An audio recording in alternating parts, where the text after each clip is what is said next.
Hello friends, आप सभी का आपके अपने यूट्यूब चैनल बीपीएससी टीचर प्रशांत में हार्दिक स्वागत है।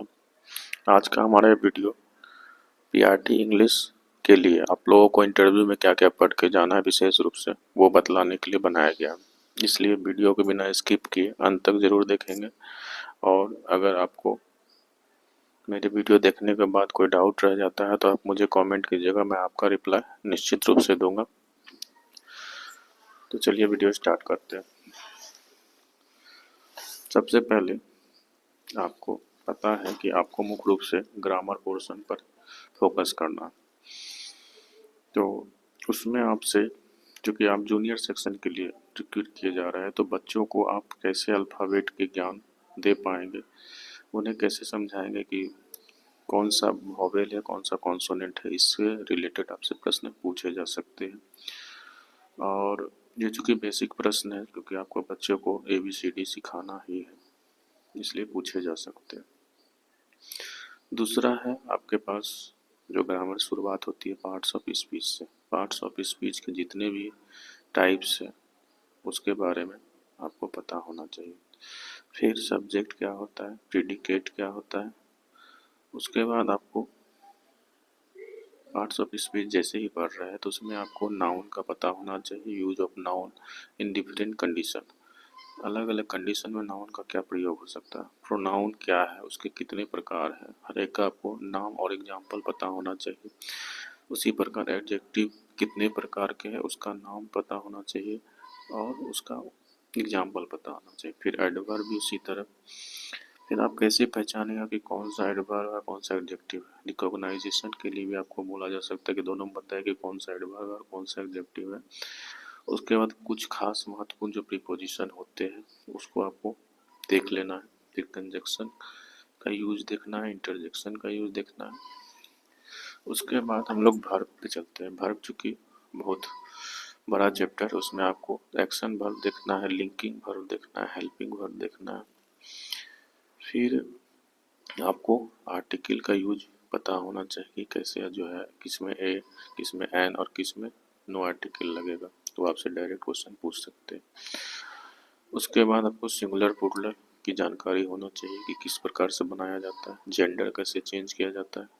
कुछ जो हार्ड जेंडर होते हैं उसको आप देख लीजिएगा। फिर आपसे डिग्री का क्वेश्चन पूछ सकते हैं कि बताइए कि जो है इसका सुपरलेटिव डिग्री, कंपैरेटिव डिग्री क्या होगा। उसके बाद आपका सबसे महत्वपूर्ण है टेंस। टेंस पे आपको पकड़ होना चाहिए। 12 जो टेंस है उसका असर्टिव, नेगेटिव, इंट्रोगेटिव, ये आपका फॉर्म पता होना चाहिए, ताकि आपसे अगर ट्रांसलेशन में पूछे तो आप ट्रांसलेशन का जवाब इंग्लिश में दे सके। उसके बाद टेंस का आपको जानकारी होगा तो आप वॉइस भी बना पाइएगा और नरेशन भी बना पाइएगा, क्योंकि वॉइस और नरेशन भी आपको पढ़ के जाना। उसके बाद है रिमूवल टू। रिमूवल टू बनाने के लिए दिया सकता है। वॉइस में आपको सारे जो वॉइस होते हैं अलग अलग टेंस के उसका स्ट्रक्चर पता होना चाहिए, कैसे उसको बदलिएगा वो पता होना चाहिए। नरेशन चूँकि बहुत बड़ा चैप्टर है, लेकिन नरेशन में आपको जो है सिंपल वाला नरेशन कम से कम पता होना चाहिए, किस प्रकार से चेंज करते हैं, कब जो है टेंस चेंज होता है, कब टेंस नहीं चेंज होता है, किसका क्या चेंज होता है, ये आपको पता होना चाहिए। फिर है ट्रांसलेशन। ट्रांसलेशन ये आपसे पूछ सकते हैं, इसलिए आपको ग्रामर पकड़ होगा तभी आप ट्रांसलेशन बना सकेंगे। उसके बाद सेंटेंसेस टाइप, कितने तरह के सेंटेंसेस होते हैं, जैसे आपका simple sentence, compound sentence, complex sentence, उसको आपको इंटरचेंज करने के लिए दिया जा सकता है। फिर है figure of speech. Figure of speech जो है वैसे तो सीनियर क्लास के लिए, लेकिन फिर भी आपसे थोड़ा सा क्वेश्चन इससे पूछ सकते हैं, इसलिए थोड़ी बहुत जानकारी आपको होनी चाहिए, खासकर सिमिली और मेटाफोर में। उसके अलावा आपको जो है वहाँ पर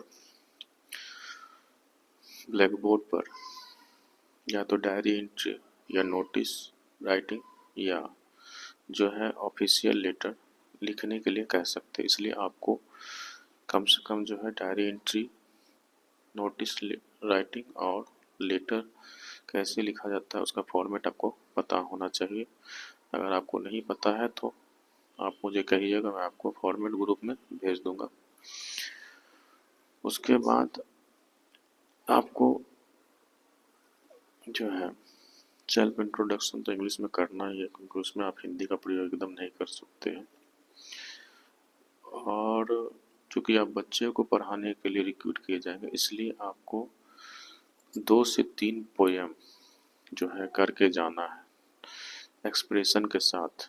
जैसे बच्चे को आप पढ़ाइएगा डांस करके, कैसे समझाइएगा बच्चे को बच्चे की तरह, उसका एक्सप्रेशन आपको पता होना चाहिए। इसलिए मैं कहूँगा 3 से 4 पोएम जो है आप विथ राइटर, उसका आपको राइटर का पता होना चाहिए और एक्सप्रेशन का पता होना चाहिए और हिंदी का भी पता होना चाहिए, ताकि उसको एक्सप्लेन कर सके। क्योंकि पीआरटी के लिए रिक्रूट होना है, तो वो बच्चों को आप जो है डायरेक्ट समझाएंगे तो बच्चे नहीं समझेंगे, तो उसके साथ आपको हंस बोल कर नाच कर आपको समझाना पड़ता है।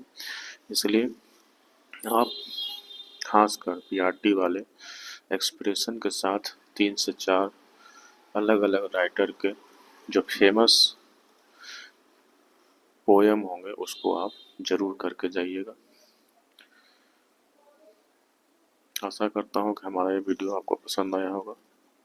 अगर आप चैनल पर अभी तक नए हैं तो चैनल को सब्सक्राइब करके बेल आइकन को दबा देंगे, ताकि हमारे आने वाले नेक्स्ट वीडियो का नोटिफिकेशन आपको मिलता रहे। वीडियो को अंत तक देखने के लिए धन्यवाद।